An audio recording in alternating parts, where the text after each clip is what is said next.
Ang pista ng paglampas ng anghel.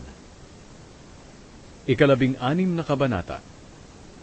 Ipagdiwang ninyo ang pista ng paglampas ng anghel sa buwan ng Abib, bilang pagpaparangal sa Panginoon na inyong Diyos, dahil sa buwan na ito'y inilabas niya kayo ng gabi sa Ehipto. Maghandog kayo ng tupa o baka bilang pagdiriwang ng pista ng paglampas ng anghel. Ihandog ninyo ito para sa Panginoon na inyong Diyos, doon sa lugar na pinili niya, kung saan pararangalan siya. Kainin ninyo ito kasama ng tinapay na walang pampaalsa. Sa loob ng 7 araw, kumain kayo ng tinapay na walang pampaalsa, gaya ng ginawa ninyo noong nagmamadali kayong umalis sa Ehipto.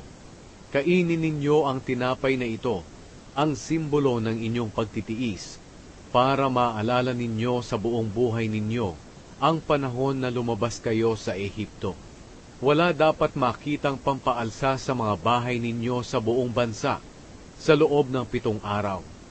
At ang karneng inihandog ng gabi ng unang araw ay walang matitira sa kinaumagahan. Bilang pagdiriwang sa pista ng paglampas ng anghel, ang hayop na ihahandog ninyo ay huwag ninyong ihahandog sa kahit saang bayan na ibinigay sa inyo ng Panginoon na inyong Diyos, kundi sa lugar lang na pipiliin niya, kung saan pararangalan siya. Kailangang ihandog ninyo ito sa paglubog ng araw, ang oras na umalis kayo sa Ehipto. Lutuin ninyo ito at kainin sa lugar na pinili ng Panginoon na inyong Diyos. Pagkaumaga, bumalik kayo sa inyong mga tolda. Sa susunod na 6 na araw, kumain kayo ng tinapay na walang pampaalsa. At sa 7 araw, huwag kayong magtrabaho, kundi magtipon kayo para sumamba sa Panginoon na inyong Diyos. Ang pista ng pag-aani. Bumilang kayo ng 7 linggo mula sa pag-uumpisa ng tag-ani. Pagkatapos ipagdiwang ninyo ang pista ng pag-aani para parangalan ang Panginoon na inyong Diyos, sa pamamagitan ng pag-aalay ng mga handog na kusang loob, ayon sa mga pagpapala na natanggap ninyo mula sa Panginoon na inyong Diyos.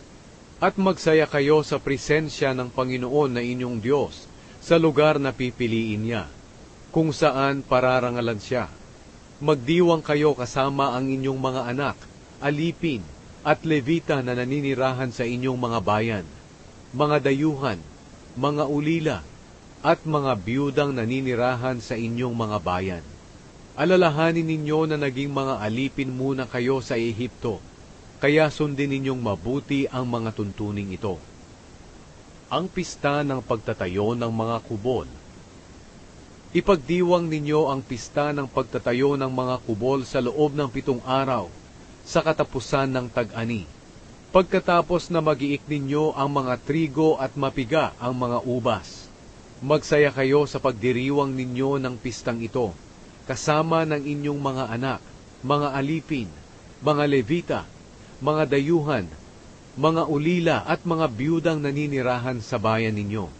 Sa loob ng 7 araw, ipagdiwang ninyo ang pistang ito, para parangalan ang Panginoon na inyong Diyos doon sa lugar na pinili niya, sapagkat pagpapalain ng Panginoon na inyong Diyos ang lahat ng ani ninyo, at ang lahat ng ginagawa ninyo, at magiging lubos ang inyong kaligayahan. Bawat taon, dapat makiisa ang bawat lalaki sa 3 pistang ito: ang pista ng tinapay na walang pampaalsa, ang pista ng pag-aani, at ang pista ng pagtatayo ng mga kubol.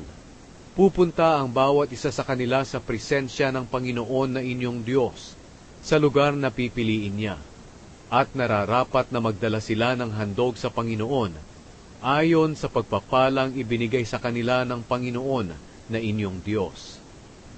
Ang mga hukom. Maglagay kayo ng mga hukom at opisyal sa bawat lahi ninyo, sa lahat ng bayan na ibinibigay sa inyo ng Panginoon na inyong Diyos. Sila ang maghuhukom sa mga mamamayan ng walang pinapanigan. Huwag nilang babaluktutin ang hustisya, at dapat wala silang pinapaboran sa paghuhukom. Huwag silang tatanggap ng suhol, dahil makakabulag ito sa marurunong at matutuwid. at makakaimpluwensya sa desisyon nila. Dapat mangibabaw ang tamang hustisya para mabuhay kayo at makapanirahan sa lupaing ibinibigay sa inyo ng Panginoon na inyong Diyos. Ang pagsamba sa ibang mga Diyos-Diyosan. Huwag kayong magpapatayo ng poste na simbolo ng Diyosang si Asyera sa tabi ng altar na ginawa ninyo para sa Panginoon na inyong Diyos. At huwag kayong magpapatayo ng mga ala-alang bato para sambahin, dahil kinasusuklaman ito ng Panginoon na inyong Diyos.